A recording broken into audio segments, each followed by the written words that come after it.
Good evening, my fellow Americans. 1 month ago, I announced the decision ordering American participation with South Vietnamese forces in a series of operations against communist-occupied areas in Cambodia, which have been used for 5 years as bases for attacks on our forces in South Vietnam. This past weekend in the Western White House in California, I met with Secretary Laird, General Abrams, and other senior advisors to receive a first-hand report on the progress of this operation. Based on General Abrams' report, I can now state that this has been the most successful operation of this long and very difficult war. Before going into the details which form the basis for this conclusion, I believe it would be helpful to review briefly why I considered it necessary to make this decision, what our objectives were, and the prospects for achieving those objectives. You will recall that on April 20th, I announced the withdrawal of an additional 150,000 American troops from Vietnam within a year, which will bring the total number withdrawn since I have taken office to 260,000. I also reaffirmed on that occasion our proposals for a negotiated peace. At the time of this announcement, I warned that if the enemy tried to take advantage of our withdrawal program by increased attacks in Cambodia, Laos, or South Vietnam in a way that endangered the lives of our men remaining in South Vietnam, that I would, in my capacity as Commander-in-Chief of our armed forces, take strong action to deal with that threat. Between April 20th and April 30th, Communist forces launched a series of attacks against a number of key cities in neutral Cambodia. Their objective was unmistakable: to link together bases they had maintained in Cambodia for 5 years in violation of Cambodian neutrality. The entire 600-mile Cambodian-South Vietnam border would then have become one continuous hostile territory from which to launch assaults upon American and Allied forces. This posed an unacceptable threat to our remaining forces in South Vietnam. It would have meant higher casualties. It would have jeopardized our program for troop withdrawals. It would have meant a longer war.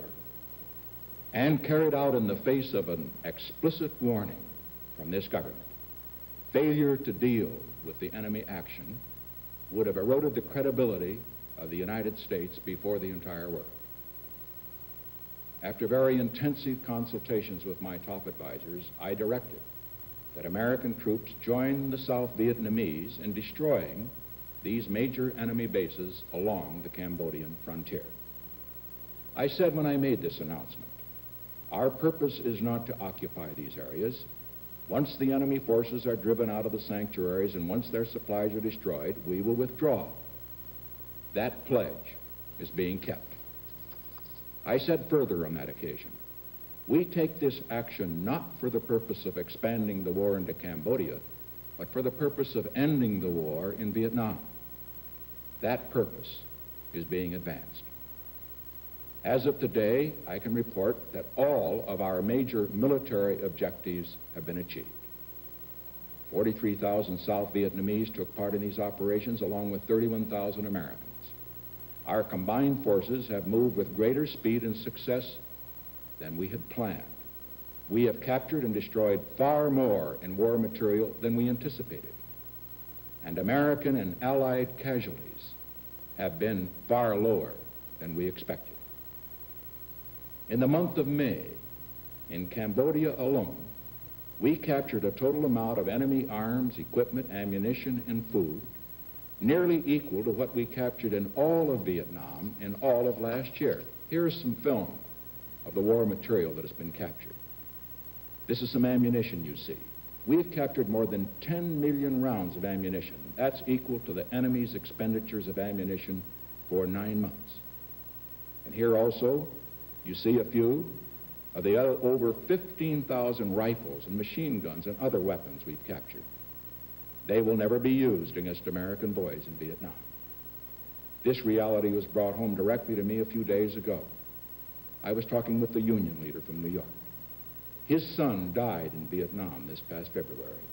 He told me that had we moved earlier in Cambodia, we might have captured the enemy weapon that killed his son. And now you're looking at some of the heavy mortars and rocket launchers and recoilless rifles that have shelled U.S. base camps in Vietnamese towns. We've seized over 2,000 of these, along with 90,000 rounds of ammunition. That's as much as the enemy fires in a whole year. Had this war material made its way into South Vietnam, and had it been used against American and Allied troops, U.S. casualties would have been vastly increased. And here you see rice, 11 million pounds of rice we have obtained. This is more than enough rice to feed all the enemy's combat battalions in Vietnam for over 3 months. But this rice you see will not be feeding enemy troops now, rather the war refugees you saw a moment ago.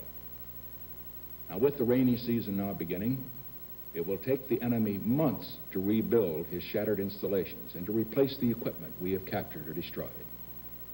The success of these operations to date has guaranteed that the June 30 deadline I set for withdrawal of all American forces from Cambodia will be met. General Abrams advises me that 17,000 of the 31,000 Americans who entered Cambodia have already returned to Vietnam. The remainder will return by the end of this month. This includes all American air support, logistics, and military advisor personnel. The only remaining American activity in Cambodia after July 1st will be air missions to interdict the movement of enemy troops and material where I find that is necessary to protect the lives and security of our men in South Vietnam. Our discussions with the South Vietnamese government indicate that their primary objective remains the security of South Vietnam, and that their activity in Cambodia in the future, after their withdrawal from the sanctuaries, will be determined by the actions of the enemy in Cambodia. When this operation was announced, the critics charged that it would increase American casualties, that it would widen the war, that it would lengthen our involvement, that it might postpone troop withdrawals. But the operation was undertaken for precisely the opposite reasons, and it has had precisely the opposite effect. Let us examine the long-range impact of this operation. First, we have eliminated an immediate danger to the security of the remaining Americans in Vietnam, and thereby reduced our future casualties. Seizing these weapons and ammunition will save American lives. Because of this operation, American soldiers who might not otherwise be ever coming home will now be coming home. Second, we won some precious time for the South Vietnamese to train and prepare themselves to carry the burden of their national defense so that our American forces can be withdrawn. From General Abrams' reports and from our advisors in the field, one of the most dramatic and heartening developments of the operation has been the splendid performance of the South Vietnamese Army. 60% of all the troops involved in the Cambodian operations were South Vietnamese. The effectiveness, the skill, the valor with which they fought far exceeded our expectations. Confidence and morale in the South Vietnamese Army has been greatly bolstered. This operation has clearly demonstrated that our Vietnamization program is succeeding. And third, we have ensured the continuance and success of our troop withdrawal program. On April 20, I announced an additional 150,000 Americans would be home within a year. As a result of the success of the Cambodian operations, Secretary Laird has resumed the withdrawal of American forces from Vietnam. 50,000 of the 150,000 I announced on April 20 will now be out on October 15. As long as the war goes on, we can expect some setbacks and some reversals. But following the success of this effort, we can say now with confidence that we will keep our timetable for troop withdrawals. Secretary Rogers and I have been particularly encouraged by the resolve of 11 Asian countries at the Jakarta Conference to seek a solution to the problem of Cambodia.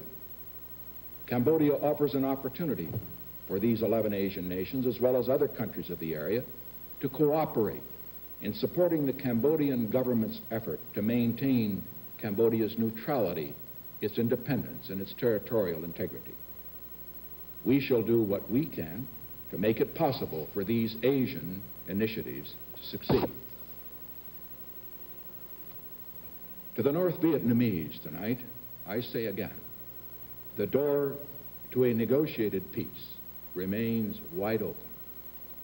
Every offer we have made at the conference table, publicly or privately, I herewith reaffirm. We are ready to negotiate whenever they are ready to negotiate.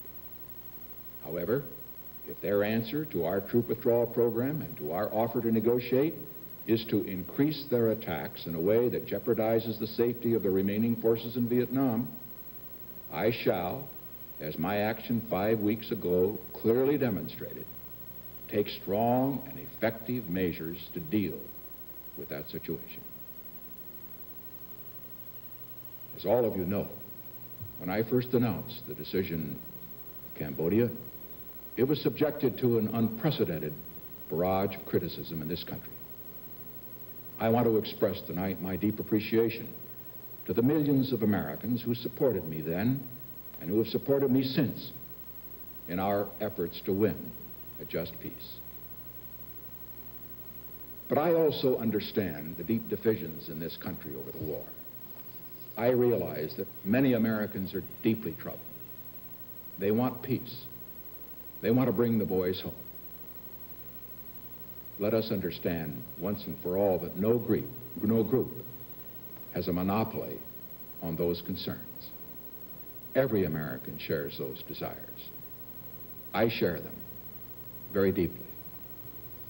Our differences are over the best means to achieve a just peace. As president, I have a responsibility to listen to those in this country who disagree with my policies. But I also have a solemn obligation to make the hard decisions which I find are necessary to protect the lives of 400,000 American men remaining in Vietnam. When I spoke to you a month ago, a clear threat was emerging in Cambodia to the security of our men in Vietnam. Ask yourselves this question. If an American president had failed to meet this threat to 400,000 American men in Vietnam, would those nations and peoples who rely on America's power and treaty commitments for their security in Latin America, Europe, the Mideast, other parts of Asia, retain any confidence in the United States? That is why I deeply believe that a just peace in Vietnam is essential if there is to be a lasting peace in other parts of the world.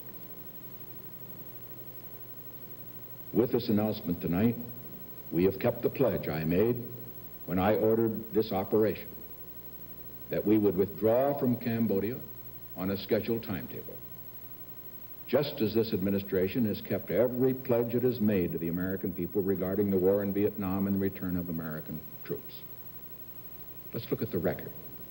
In June of 1969, I pledged a withdrawal of 25,000 troops. They came home. In September of the same year, I said I would bring home an additional 35,000. They came home. In December, I said an additional 50,000 Americans were coming out of Vietnam. They, too, have come home. There is one commitment yet to be fulfilled. I pledge to end this war, and I shall keep that promise. But I am determined to end the war in a way that will promote peace rather than conflict throughout the world. I am to end it in a way that will bring an era of reconciliation to our people and not an era of furious recrimination.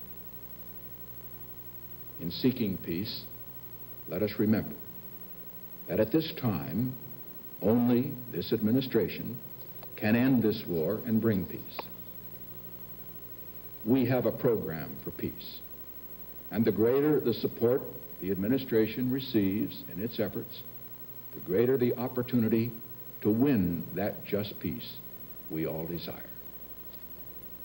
Peace is the goal that unites us.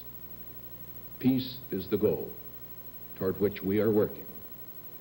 And peace is the goal this government will pursue until the day we reach it. Thank you and good night.